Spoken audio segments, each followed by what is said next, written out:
The new schoolwork view in My Big Campus has streamlined some of the steps to getting schoolwork out to your students. Here's a basic overview of the process to create digital schoolwork and assign it to your students. First, when you log into My Big Campus, you're taken to the activity page. Click the orange Create button at the top and select Schoolwork.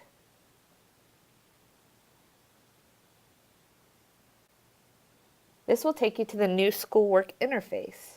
This is the Create page. On the Create page, enter in the schoolwork name and decide whether the schoolwork will be graded, ungraded, or anonymous. So in this instance, we're going to call this schoolwork Test, and I want this schoolwork graded. Now, graded means it will count as graded work. Ungraded allows you to assess student knowledge without taking an actual grade. Anonymous is an ungraded option that gives you the ability to create anonymous polls and surveys for your students. The optional box is where you would put the directions for the overall assignment and other information for the students. So for example, if I wanted my students to watch a video and to then answer questions, I would put those instructions here. Watch the attached.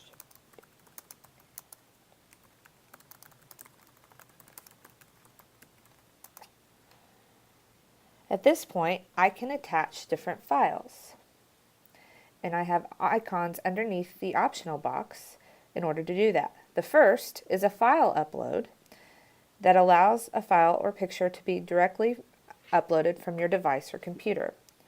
The drive icon allows you to attach bundles and other files in your drive. It also allows you to access your Google Drive if you have integrated Google Drive with My Big Campus. Here I have my Big Campus drive, but I also have my Google Drive I have access to. The third icon is the library icon, and that will give you access to bundles, videos, and websites or files that have been published in the My Big Campus library. Finally, if you've set up a quick link within My Big Campus, you can access those quick links here. I am going to look for a video from the library.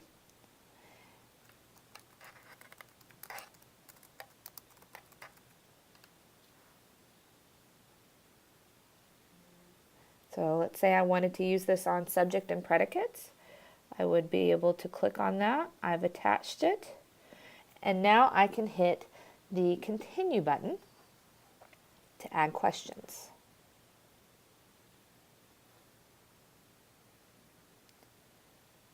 One new feature of My Big Campus is that all questions are inserted into a question group. This feature allows you to divide your assignments into different question types if you'd like, such as multiple choice, fill in the blank, etc. It also allows you the option of shuffling questions, shuffling answers, and randomly assigning questions to students. You can name your question group by clicking on the gear in the top left and clicking Edit Group. Here, you can name your question group.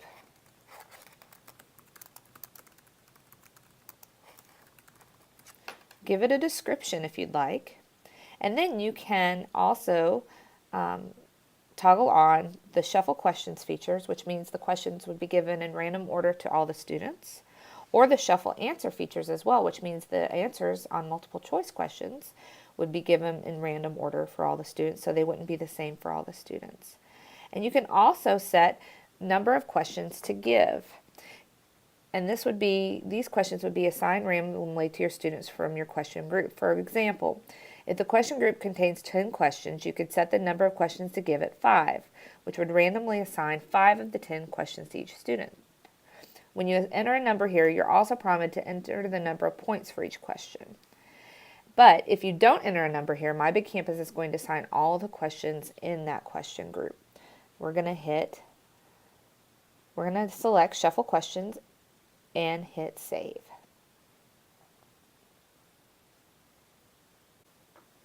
To add a question, we're going to click the orange plus sign, and we're going to be given a choice of the types of questions we'd like to add.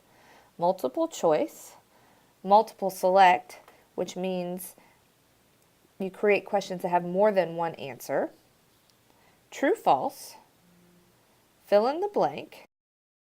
Just a note on fill in the blank questions. If you choose fill in the blank questions, students have to answer directly as you have answered the question in the answers on the fill in the blank question, or they will be counted wrong by My Big Campus. Since My Big Campus grades fill-in-the-blank questions automatically, if a student misspells it or if a student doesn't capitalize it and you capitalize the answer, it will automatically count those questions wrong.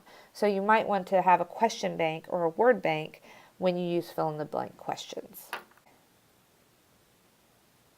Essay. Upload, which means that the question is going to allow students to upload files. Essay upload, which means the students will have an answer box to type something in and to also upload a file. And then the question bank. A question bank allows you to add questions from assignments you've already created in My Big Campus. You can also create a new question group by clicking on New Group right here. So we're going to add a multiple choice question.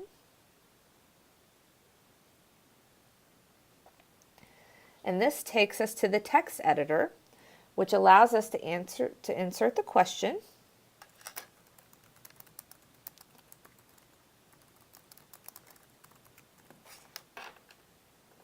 You can also expand your toolbar to get your text editor options. Notice you can format your text.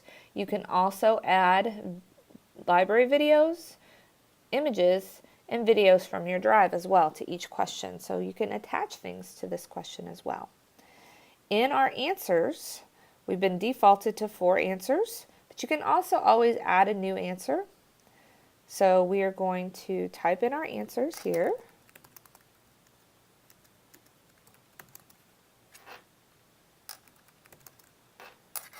And since this is just a test, I'm going to put some dummy answers in here. And then we would decide which answer is correct for our students by clicking on the button next to the answer. We can change our max score here.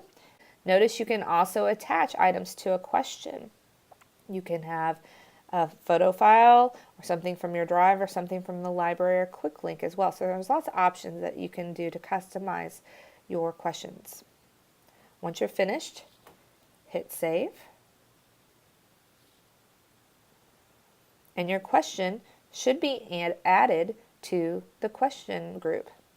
You can also edit your question here by adding standards. You can edit your questions. You can duplicate the questions if you know you have several questions that have the same format, or you can delete questions. You can also randomly move questions up and down where you want them to be with this little grabber tool right here.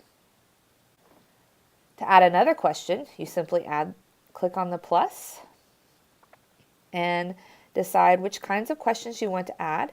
If you want to add a new group of questions, you click New Group right here. So once you've added all your questions, it's time to assign your assignment to the students. In order to check it quickly, you're going to want to hit Preview right here, which is going to give you the student view of what the test will look like for the students. You can also print the test from here by hitting Command P on a Mac or Control P on a PC to print the assignment for your students if you need to. To go back to the assignment, click the X to close. And now we're going to scroll down and hit Continue to assign the work to our students. Now the assignees page looks a little different if you're familiar with the old version of My Big Campus, but it still has all of the same options. You can assign it to a group or a user right here at the top. So if I wanted to assign it to a group, I could go down here and assign it to one of my groups. I could also assign it to an individual user in that group if I needed to. So now I've assigned it to a group, but I've also assigned it to an individual user. If I change my mind and I just want it assigned to a group, I can click the X to get rid of that.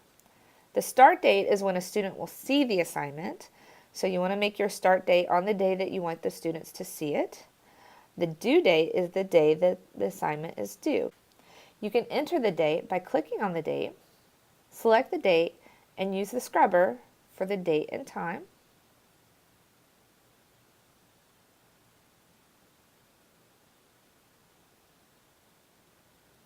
And you can enter the due date by doing the same. You can also click on the calendar and you'll get the same option. To get additional options for assigning work to students, you click on the additional options arrow. This is where you can assign a password if you want the assignment password protected. This is nice for tests and quizzes that you want to give during school so that students who are absent can't go ahead and take the test or quiz without you being there to proctor them. The submissions, I always make sure I bump the submissions up to 2 or 3 just because students do turn in work that's incomplete and sometimes they have to start over. You can also do a time test if you would like to, a retake threshold, and in the retake threshold, what that means is you indicate a percentage for students for retakes. For example, if the retake threshold is 70%, students who score below a 70% can redo the assignment up to the maximum number of submissions allowed in the submissions option. So if this were practice and I wanted to make sure that they had mastery and I determined mastery was 80% or better, then students would have the option of retaking that, or they have to retake it until they hit that 80%, up to 3 times of taking it. The percentage of the total score this is a percentage, not in points, so remember that. You can also allow late submissions, which I think is always a good idea. You can allow the students to see the results on completion, whether their answer is correct or incorrect, and it provides a score for them. You can show them the correct answer upon completion if you would like, or if you'd like for students to be able to discuss the assignment, you can also automatically create a new discussion in the group that it would assign to so that students can come back and do that as well. Okay. Once the schoolwork's been created, you can hit assign. And that schoolwork has been created for the students, and they'll have a notification when that schoolwork starts that schoolwork has been assigned. Also, and this is something new, in your schoolwork view, notice that your assignments aren't listed here anymore.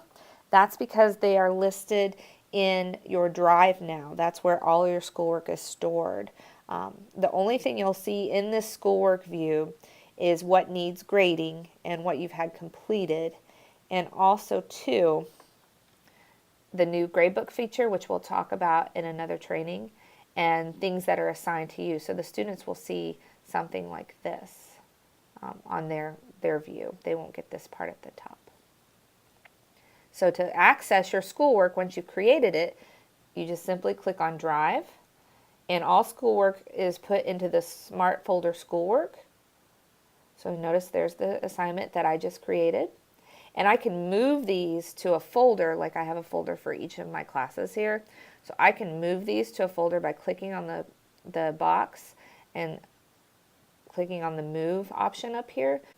If I want to edit a schoolwork from my drive, all I have to do is click on the name of the schoolwork, and it should bring up the schoolwork where I can edit the schoolwork by tapping on this little progress bar at the top to get to where I want to go. And that's an overview of the new schoolwork.